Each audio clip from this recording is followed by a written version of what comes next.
Hola Pedro, ¿cómo estás? Un gusto para toda Juventud LAC y sobre todo para el capítulo de Venezuela. Este encuentro es súper importante a propósito de que ya se cumple un año de esa épica ciudadana que fue el, el 28 de julio del 2024 en esa elección presidencial donde pese a todos los inconvenientes, logramos vencer al sistema con sus reglas y en su terreno y demostrarle al mundo y los venezolanos demostraron que el cambio era indetenible, ¿no?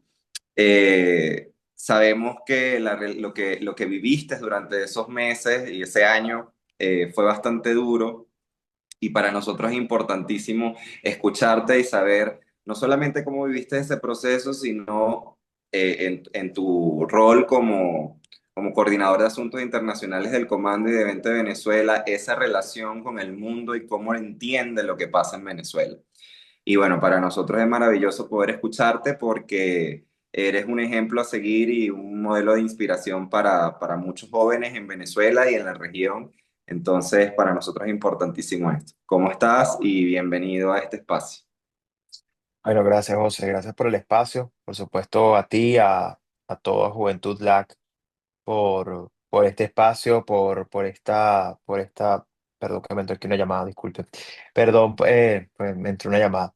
Em, Agradecerte a ti, a Juventud LAC y a todos por el espacio, por la oportunidad. Juventud LAC además es una organización en la que, bueno, no solo me he formado y he hecho grandes amigos, sino que siempre ha estado allí, ¿no? En el apoyo a la sociedad civil, en el apoyo a los jóvenes, en el activismo, en la incidencia, en todo lo que se puede hacer para visibilizar no solo lo que pasa en Venezuela, sino en toda la región, caso de Cuba, caso de Nicaragua y tantos otros contextos, contextos más fáciles, otros más complejos, pero siempre están allí. Y creo que es un esfuerzo muy valioso de años que se ha convertido en una plataforma referencial y poder compartir con ustedes estos minutos y hablar sobre Venezuela no solo confirma ese interés permanente en ayudar y en seguir impulsando la causa, sino también la importancia de tener espacios como estos en un contexto como el venezolano y otros tantos de la región donde el espacio cívico está tan cerrado. Así que gracias por el espacio y bueno, encantado de estar acá. El placer es nuestro. Pedro. Y bueno, vamos a comenzar con algunas de las preguntas que nos dejaron miembros de la red y otros ciudadanos que han hecho llegar sus preguntas. Bueno, la primera, y creo que te la han hecho desde que lograste salir de la embajada mil y un veces, pero bueno, yo creo que es pertinente para nuestra audiencia y para la red que tú en este espacio nos comentes. ¿Cómo fue dirigir esa campaña? Y bueno, una campaña que logró ganar esa elección estando encerrado en una embajada, porque creo que ese es el escenario más atípico de cualquier comando de campaña en cualquier país del mundo. Sí, bueno, ahí creo que hay varias cosas que podemos reflexionar. La primera es el propio concepto del asilo, ¿no? El asilo diplomático. La regulación que existe de este tema, en teoría, limita enormemente este tipo de cosas, este tipo de actividades, porque se supone que cuando uno entra a una embajada, además de que uno está buscando un espacio para el cual sentirse seguro porque está siendo perseguido fuera de ese lugar, eh, se supone que ahí hay unas limitaciones propias de estar allí, ¿no? No poder hacer declaraciones públicas, no poder participar, digamos, activamente en actividades políticas, etcétera. Pero, como tú lo mencionas, a nosotros nos tocó esto en pleno contexto de una campaña, siendo además una campaña que estaba arrancando y siendo nosotros fundamentalmente el Comando Nacional de Campaña allí reunido. Entonces, simplemente tomamos una decisión y es que había que avanzar. Si nosotros teníamos la oportunidad de estar allí y hacer el trabajo, había que hacerlo, punto. Y evidentemente sí, en algunos casos era más fácil, en otros era más difícil poder coordinar, porque evidentemente el gobierno argentino nos había dado ese espacio de protección y a veces era complicado poder hacer mucho más o decir mucho más entendiendo el respeto que había que tener de la institucionalidad y el espacio diplomático, pero al mismo tiempo había que hacerlo, había que trabajar. Y eso fue lo que hicimos desde el primer día. José Ernesto, nosotros no paramos de trabajar en esa embajada y dirigimos la campaña cada uno en lo suyo, cada uno desde su espacio, empezando por la jefatura de la campaña que la tenía Magalí, pero luego lo comunicacional con Claudia, lo electoral con Humberto, lo político con Omar, la articulación política con Fernando y en mi caso llevando toda la dinámica internacional dentro de ese lugar. Y fue una decisión, como lo fue resistir también. O sea, nosotros no lo dudamos porque es que era nuestro deber, sobre todo en un contexto en el que sabíamos el nivel de persecución de lo que estaba ocurriendo en Venezuela, de nuestros compañeros, es decir, cada vez que iban contra alguno de nosotros, de nuestros miembros del comando en cualquier lugar del país, cada vez que veíamos el esquema de persecución que se montaba alrededor de cada gira de la campaña, nos comprometía mucho más a hacer el trabajo porque dentro de todo estábamos de alguna manera protegidos en comparación con todo ese entorno que estaba fuera en el terreno haciendo todo el trabajo. Entonces, era una decisión casi que inmediata y que ni la pensamos. Y tanto te digo, tanto fue así que yo creo que en muchas oportunidades pudimos tener quizás la ocasión de escapar y de salir de allí en algún momento. Y no lo hicimos porque es que estábamos tan metidos en el trabajo, estábamos tan comprometidos en lo que había que hacer, que el tiempo se nos pasó volando haciendo ese trabajo, con todo y lo complicado de la situación, que por supuesto empeora a partir de julio en adelante. Pero pero digamos que mientras duró la campaña y hasta el 28 de julio, nosotros no paramos ni un segundo de hacer el trabajo. Y en esa campaña, en esa embajada, perdón, surgieron grandes cosas que ustedes vieron en la campaña.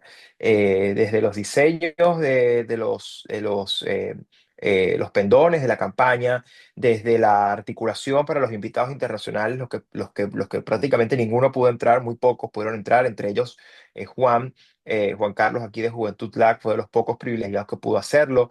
En fin, todo lo que se pudo hacer en la campaña, bueno, ni hablar de la estrategia electoral, es decir, la estrategia desde el punto de vista no solo los comanditos y la estructura de defensa del voto y de los testigos, sino los lugares donde iban a estar los escáneres, las antenas para transmitir las actas en tiempo real. O sea, todo eso se fue diseñando en esa embajada. Es más, hasta las discusiones alrededor de la sustitución de la candidatura de María Corina una vez fue inhabilitada y confirmada su ilegal inhabilitación, todo se discutió allí. Allí tuvimos grandes oportunidades de hacer cosas y de reunirnos con mucha gente, hablar con mucha gente. Y fue una decisión, sabiendo que, bueno, sí, estábamos redefiniendo el concepto de asilo diplomático, pero es que en ningún lado te explica el asilo diplomático, como lo decías tú, en una campaña electoral. Y fue una decisión. Sí, y no solo eso, sino que generalmente lo que tradicionalmente nosotros entendíamos y sabíamos cómo se manejaba el tema del asilo político y sobre todo el asilo en embajadas, porque no es primera vez que esta figura ocurre ni en nuestro país ni en otros, eh, se suponía que era un lugar seguro y desde el día uno ustedes estuvieron recibiendo amedrentación y vejaciones por parte del régimen, aún estando en una sede diplomática, porque yo recuerdo que durante la campaña era constante el temor de que entraran y violaran por completo el territorio argentino y entraran y los detuvieran, ¿no? Recuerdo que uno de los momentos más emotivos fue el 29 en la noche, cuando llegaron a asediar los organismos del régimen y ciudadanos motorizados fueron y llegaron a básicamente ahuyentar a los organismos de represión del régimen. Me parece que fue uno de los momentos más inspiradores y de lo que de lo que se construyó y de lo que se logró el 28 de julio. Sin embargo, Pedro, no, para mí no, o sea, es imposible no ver algo, el elefante blanco en la sala con todo lo que pasó en la embajada, porque ustedes resistieron, ustedes hicieron su trabajo y lograron vencer hasta cierto punto porque lograron permanecer libres y ahora mucho más, ¿no?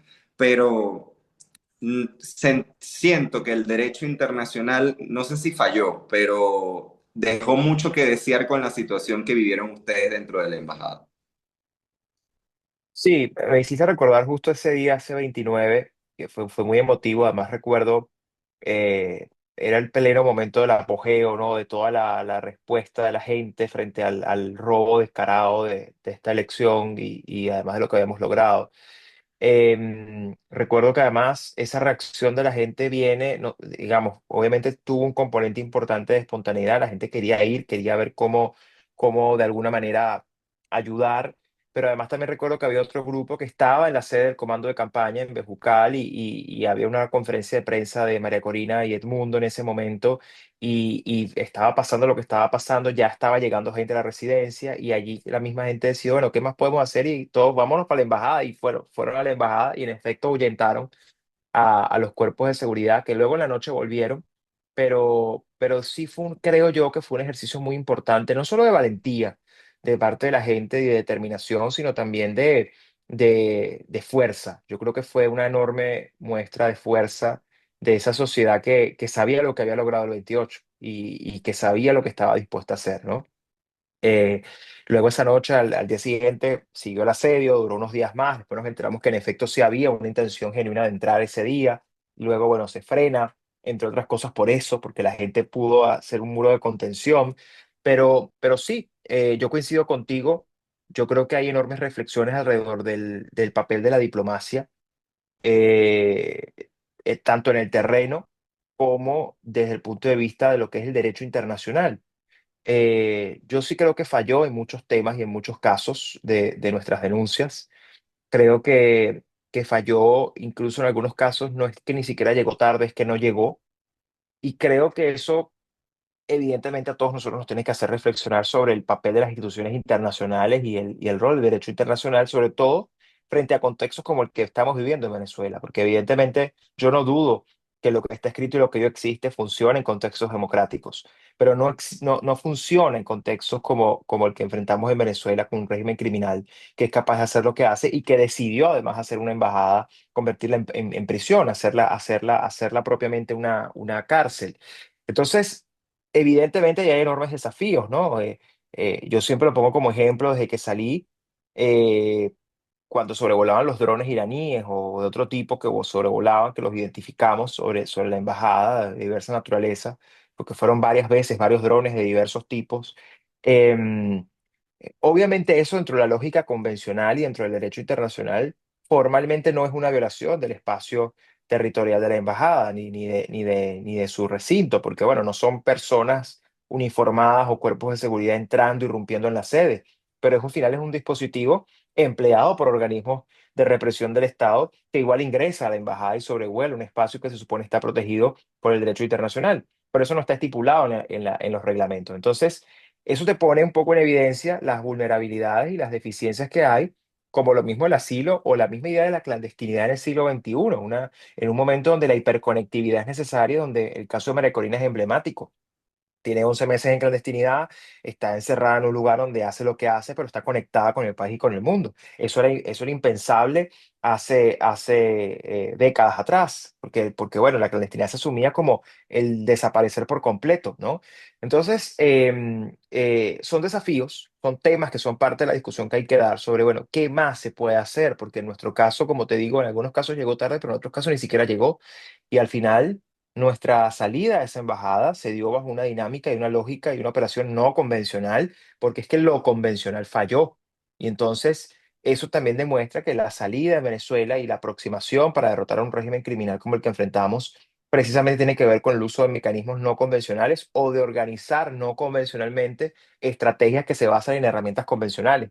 Te pongo un ejemplo, la elección. O sea, la elección fue una elección, es decir, desde el punto de vista conceptual, sí era una elección presidencial del 28 de julio, pero la manera en que nosotros nos preparamos para esa elección y en la que respondimos a esa elección fue no convencional y el resultado está a la vista. Entonces, ese es el tipo de cosas que yo creo que a nosotros nos obligan a reflexionar, no solamente de cara a los meses previos al 28 de julio que estuvimos allí hasta el día de la elección y los días inmediatamente siguientes, sino luego a los meses que vinieron, que fueron los más duros de supervivencia y de asedio y de asfixia a nosotros como una manera de intentar quebrarnos para que nos entregáramos. Y eso ocurría frente a los ojos del mundo, frente a los ojos del cuerpo diplomático acreditado en Venezuela, frente a todo el mundo venía pasando. Y llegó un punto en que fue tal el miedo que el régimen instauró que nadie se atrevía ni siquiera a brindarnos un litro de agua porque el miedo era evidente, todo lo que hicieron, y eso evidentemente nos llevó a una dinámica de supervivencia extrema en la que, bueno, desde usar el agua de la piscina para poder sobrevivir hasta, bueno, racionarnos la alimentación, no tener electricidad, depender de un panel solar para cargar los teléfonos, todo lo que yo he denunciado y he dicho, lo que nos tocó vivir allí, ¿no? Pero al final, la lección de todo esto, José Ernesto, es que a pesar de cada una de estas fallas del derecho internacional y de lo mucho que dejó que desear esto para el futuro y para las reflexiones sobre todo de los contextos autoritarios y el precedente además terrible que crea para sociedades que luchan contra regímenes como estos en otras latitudes, que al ver lo que estos regímenes, lo que hizo el régimen venezolano con una embajada en Venezuela, podrían repetir este formato en cualquier otro y dejar de hacer las embajadas lugares seguros, ¿no? Que para eso fueron concebidas, entre otras cosas. Al margen de toda esa discusión y el peligroso precedente que crea, también creo que la actitud frente a este tipo de dinámicas y la respuesta que uno mismo puede dar ante esto, que en nuestro caso fue resistir hasta lograr escapar, creo que también marca una manera de responder cuando estás indefenso. Y, y a ello siempre hago además el llamado de atención porque yo puedo entender que un diplomático puede sentir miedo, es válido, todos sentimos miedo, el miedo es parte natural de la vida, es parte natural de todos, como, con lo que sentimos, de saber que estamos vivos. Yo puedo entender que hay intereses que tienen que ver, por ejemplo, en un país que tiene una importante comunidad de sus ciudadanos dentro del territorio venezolano. Eso yo apenas lo puedo entender. Pero lo que no puedo entender jamás es cómo un diplomático que tiene inmunidades y que tiene privilegios que precisamente el derecho internacional le otorga para ser diplomático y para cumplir funciones, no haga un poco más de lo que alguien sin privilegios y sin inmunidad puede. Y eso para mí es lo que no cabe en la ecuación, porque eso no quiere decir que hacer algo más significa hacerlo público o hacerlo a los gritos o mostrarlo, pero lo puedes hacer discretamente porque la diplomacia tiene un componente de discreción muy importante. Lo puedes hacer discretamente, lo puedes hacer privadamente, pero lo puedes hacer.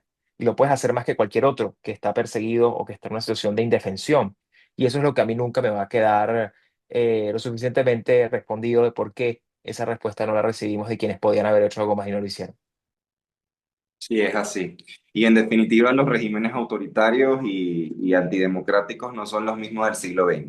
Y eso hay que entenderlo y hay que encontrar las formas de precisamente enfrentarlos, porque como tú bien lo mencionas, nosotros fuimos una elección que podría ser lo más convencional en lo que se dice un país democrático, pero nos tuvimos que preparar y hacer cosas que estaban fuera del molde y fuera de cualquier ecuación para poder demostrar cuál era la voluntad popular. Y precisamente estamos en un proceso donde queremos hacer validar esa voluntad. Ujú. No, y te digo, y así como la tecnología evoluciona, que avanza y los mecanismos avanzan, los regímenes también se perfeccionan, aprenden de sus errores, se enlazan entre ellos, colaboran entre sí.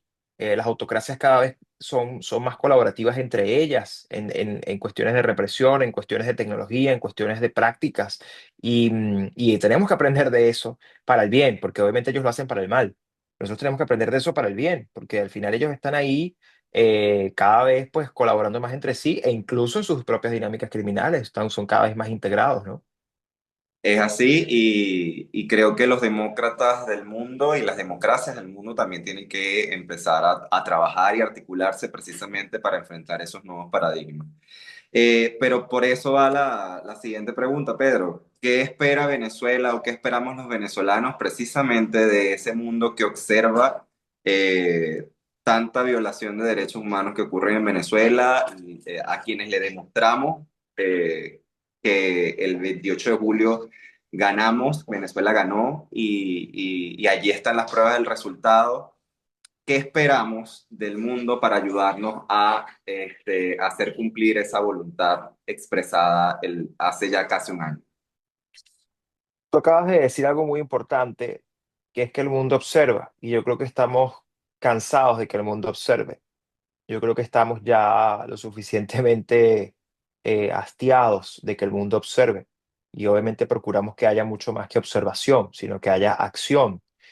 Justamente yo estaba escribiendo mucho en estos días del aniversario del 28 de julio, diversos artículos reflexionando sobre este rol, ¿no? De, de esta diplomacia no convencional, de esta comunidad internacional que nosotros necesitamos que deje de ser tan pasiva y que asuma un rol de mucha más determinación y firmeza, porque yo siempre pongo el ejemplo, hay un texto maravilloso de Aníbal Romero donde habla un poco de los líderes de la Segunda Guerra Mundial y habla también luego el tema de la incidencia en la política y el tema de la energía, el tema de cuando hay una voluntad de hacer que las cosas pasen. Y yo siento que hoy el mundo, no solo en términos de lo que pasa en Venezuela, en muchos conflictos, está carente de liderazgos con voluntad de que las cosas ocurran, de hacer que las cosas pasen para transformar.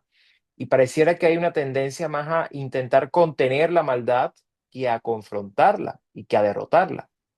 Y resulta que cuando tú intentas contener a la maldad, tú crees que momentáneamente la has derrotado, pero lo que al final estás haciendo es, con esa contención, fortalecerla, porque aprenden, porque precisamente se perfeccionan.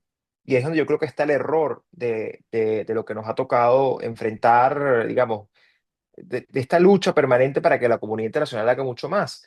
Y esto no tiene nada que ver, José Ernesto, con la tarea nuestra y con lo que nosotros como venezolanos tenemos que hacer y que, por cierto, hemos hecho y seguimos haciendo. Y es que hay que recordar que nosotros decidimos ir a una elección como la que fuimos, porque había una insistencia y una presión importante por parte de la comunidad internacional, que había que ir, había digamos, el ambiente estaba presto para que así se diera, y nosotros decidimos ir en la peor de las condiciones, en el peor lado de la cancha, pero fuimos, y fuimos por una simple razón, porque es que sabíamos que fuera como fuera, teníamos la capacidad de ganar, y no solo de ganar, sino de demostrarlo, y lo demostramos a pesar de todo lo que vivimos y todo lo intensa de esa campaña y lo dura que fue. Entonces, nosotros hicimos y seguimos haciendo nuestra parte, tanto seguimos haciendo nuestra parte que mientras nosotros hablamos, se siguen llevando presa gente querida de nuestro entorno, que sigue haciendo el trabajo, que sigue resistiendo, que sigue acompañando al país, mientras el país continúa en esa misma resistencia. Entonces, nosotros hemos hecho nuestra parte. Ahora, el mundo democrático, la pregunta que hay que hacerle es, ¿dónde queda su parte en todo esto? Que es acompañarnos en ese desafío de poder hacer valer el mandato del 28 de julio y concretar la transición. Y eso no pasa solamente por declaraciones y cartas de buena intención. No tiene solo que ver con eso. Eso es importante, la denuncia es importante, pero hay que ir más allá. Al régimen hay que tratarlo como lo que es, una tiranía criminal, una tiranía que tiene vínculos con diversos crímenes ilícitos, con el crimen transnacional, narcotráfico, terrorismo, pero que además viola derechos humanos, pero que es que además comete prácticas de terrorismo de Estados con la Comisión Interamericana de Derechos Humanos.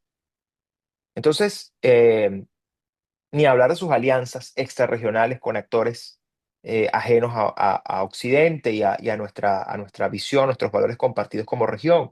Entonces, cuando uno ve todo ese panorama, uno pregunta, bueno, ¿qué está esperando la comunidad internacional? ¿O es que creen que contener esto es posible? Y peor aún, normalizarlo es posible. No, no es posible. Y no es posible porque además no va a dejar de irse gente de Venezuela si no hay cambio político. No va a dejar de haber crimen en la región y no vamos a tener una región segura si el régimen continúa en el poder. Entonces aquí hay que empujar todos los esfuerzos para lograr que se consolide y se concrete esa transición. Ahora, ¿cómo se hace eso? Bueno, yo siempre he hablado de que hay tres elementos fundamentales: liderazgo, estrategia y organización. Las tres cosas las hemos demostrado en Venezuela, las tenemos. Tanto las tenemos que el liderazgo, bueno, está hoy en clandestinidad, pero sigue comandando, es casi que una líder de guerra. Todo el tiempo está permanentemente hablando, coordinando, ejecutando cosas, hablando con gente, articulándose con el mundo, presión interna, presión externa. Eso se está haciendo. Hay una estrategia nítida para eso. Y es asumir al régimen como lo que es y presionarlo, cortándole el financiamiento y todo lo que le permite reprimir, debilitando el aparato represivo y procurando que a partir de allí podamos avanzar como sociedad en la presión interna para poder llegar al punto de negociar la transición como esperamos.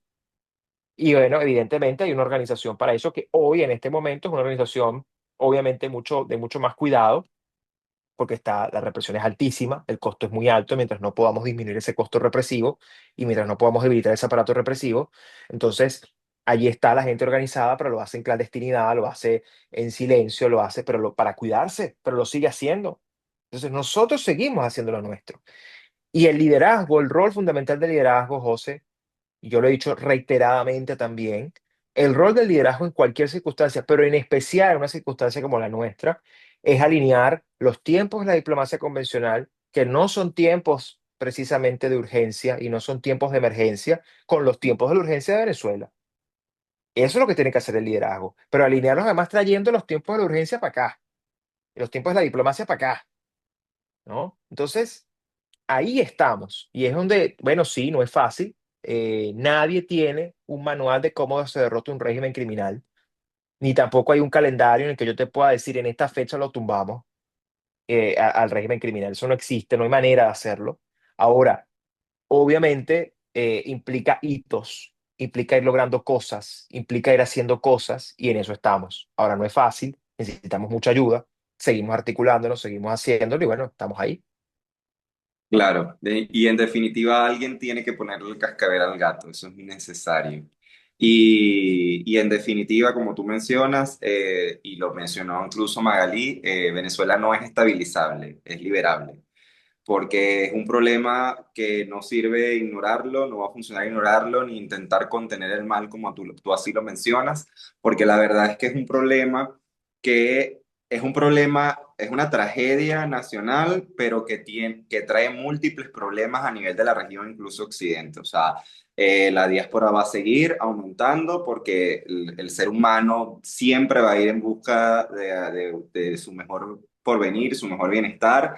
Además, van a seguir operando las rutas de narcotráfico en nuestro país libremente, inundando de droga el resto de los países de la región y de Occidente. Entonces, es un problema mayúsculo que implica precisamente, como tú mencionas, que se den acciones coordinadas y acciones concretas. Pero precisamente en esas acciones y todo ese trabajo que hemos estado haciendo en Venezuela, por el cual aún siguen deteniendo compañeros porque nosotros no hemos parado ni un momento después, ni antes ni después del 28. Te preguntan, esta pregunta viene de personas de la red, que cuál es el rol de la diáspora venezolana en esta nueva etapa de lucha, en esta nueva etapa de liberación. Mira, muy importante esta pregunta y quiero aprovechar, José, además de hacer una mención especial, evidentemente, a miembros muy queridos de la red, capítulo Venezuela, que hoy están secuestrados por la tiranía, ¿no? Son muchos, pero bueno, ahí tenemos a María López, a Jesús Armas y a otros tantos que, bueno, han sido víctimas de esta tiranía y que hoy siguen en las mazmorras del régimen y que nosotros tenemos que alzar la voz por ellos también. Y por eso es que yo digo que nuestro escape y nuestra salida a la embajada, lejos de un regalo, es un compromiso y una responsabilidad para todo, para con todos aquellos que se quedaron secuestrados, ¿no? Y que fueron tan, y que son tan rehenes como fuimos nosotros, ¿no? Y yo creo que es algo que no podemos olvidar. Son muchos secuestrados, son más de 1.000, ni hablar de los extranjeros secuestrados. Y es esta diplomacia de rehenes que yo he denunciado tanto y que nos obliga a reaccionar y a actuar para liberarlos a todos. Porque además Venezuela no va a ser, ninguno de nosotros va a ser libre hasta que Venezuela no sea libre. Y estemos donde estemos, por cierto. No importa si estemos en el rincón más rincóndito del mundo, hasta que el país, hasta que nosotros no logremos sacar a todos nuestros compañeros presos y hasta que no liberemos al país, ninguno de nosotros va a ser libre. Esa es la realidad. Y por eso es tan importante avanzar en esa dirección. Y la diáspora aquí cobra un rol fundamental, José, porque no solamente es un músculo, estamos hablando que son ya más de 9 millones. Es un músculo muy potente, muy poderoso, sino porque además eh, pueden decir y hacer mucho más de lo que hoy los que están dentro de Venezuela pueden hacer y decir, por razones obvias. Es decir, evidentemente en Venezuela se siguen haciendo cosas, se sigue trabajando, se sigue organizando gente, pero lamentablemente por un costo alto el de hacerlo en voz alta. Entonces, hoy la diáspora ya asume un rol clave de poder alzar la voz por quienes no pueden, de poder hacer cosas por quienes no pueden hacerlas más visiblemente, abiertamente. Entonces creo que allí juegan un rol clave. Segundo, un rol de incidencia. Si el mundo no quiere mirar hacia Venezuela y actuar, o si mira y sigue y solamente mira y no hace nada, entonces allí tenemos una oportunidad de incidir en cada uno de esos países para que hagan mucho más que mirar. Y si no están mirando, que por lo menos miren.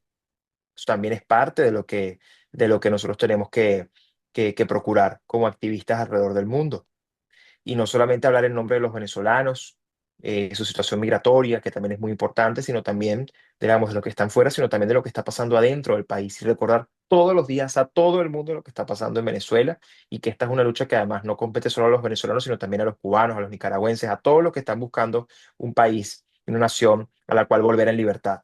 Entonces, ahí yo creo que tenemos una gran oportunidad para actuar, para incidir, para hacer cosas, para, para alzar la voz, para manifestarnos, también para llamar la atención, porque además en muchos países hoy la comunidad venezolana ya no solo es un asunto migratorio, ya son en muchos casos un asunto de política doméstica, ya son un asunto donde se incide políticamente. Entonces, bueno, ahí tenemos toda una oportunidad de incidir y de hacer mucho más. Y yo creo que mientras al final haya un venezolano fuera de Venezuela, al que le duele a su país, hay una manera de mantener vivo este testimonio y esta lucha hasta el final, y yo creo que hay que hacerlo, hay que hacerlo. Es así, Pedro. Nada, agradecido por que nos regales este tiempo. Yo sé que la agenda la debes tener a reventar, pero agradecido porque siempre estos temas son importantes tratarlos, sobre todo porque estando en esta red, precisamente quienes no están tan mal a nivel en materia democrática pueden aprender de lo que pasa en países como el nuestro y que esa innovación y ese avance, esa vista de futuro de herramientas democráticas para enfrentar autoritarismo se promulgue en nuestros países porque debemos estar adelantados al juego de los tiranos. Entonces, nada, muchísimas gracias, gracias a Juan, gracias a la red y nada, esperemos vernos pronto, Pedro. Un abrazo. Yo solo quiero cerrar diciendo unas palabras sobre el propósito de esta lucha, ¿no? Quizás para una persona que sale de una situación traumática como la que viví yo o cualquier otro que ha estado también en una situación compleja, es mucho más fácil tirar la toalla, ¿no? Y decir, no hay nada que hacer y, y listo, que la vida siga. Pero todos sabemos que cuando a uno le duele el país del que uno viene y el que uno ama, como es en nuestro caso Venezuela, no hay manera de voltear la mirada ni de, digamos, de dejar de luchar. No hay forma. Uno esto lo asume como una causa de vida. Y por eso yo quiero transmitir ese mensaje a todo el que hoy puede sentirse desanimado, que puede creer que no lo vamos a lograr, que lo ve difícil, que lo ve lejos. Difícil es y va a seguir siéndolo, de eso no hay duda. Pero aquí hay una convicción muy firme sobre lo que estamos haciendo. Hay un liderazgo muy nítido que entiende lo que hay que hacer y que lo está haciendo y que la estamos acompañando junto al presidente electo para lograr asumir el poder como los venezolanos dieron como mandato y que no lo vamos a descansar hasta lograrlo. Y hay mucho por hacer todavía, pero lo estamos haciendo y estamos avanzando. A veces pareciera que no, a veces se ve lento, a veces se ve difícil, se ve duro, se ve cuesta arriba. Lo es, pero lo estamos logrando y lo vamos a lograr. No tenemos día ni hora, pero lo vamos a lograr. Porque esto, María Corina lo ha dicho, hasta el final no es solo un lema, es una misión de vida. Y, y mientras nosotros estemos vivos, libres, con la responsabilidad de poder liberar a todo un país, lo vamos a seguir haciendo porque así lo sentimos y sentimos que es lo correcto. Y cuando uno hace lo correcto, todo lo demás es secundario. Así que de eso se trata. Y eso es hasta el final y esto es hasta el final. Así que confianza y mucha fuerza. Un abrazo también a todos quienes hoy han sido víctimas y siguen siendo víctimas de este régimen y transmitirles que por ellos, por todos, Venezuela va a ser libre. Claro, y tenemos la obligación moral de resistir, como tú bien lo dijiste. Así es, Vale. así es. Un abrazo, Pedro, muchas gracias.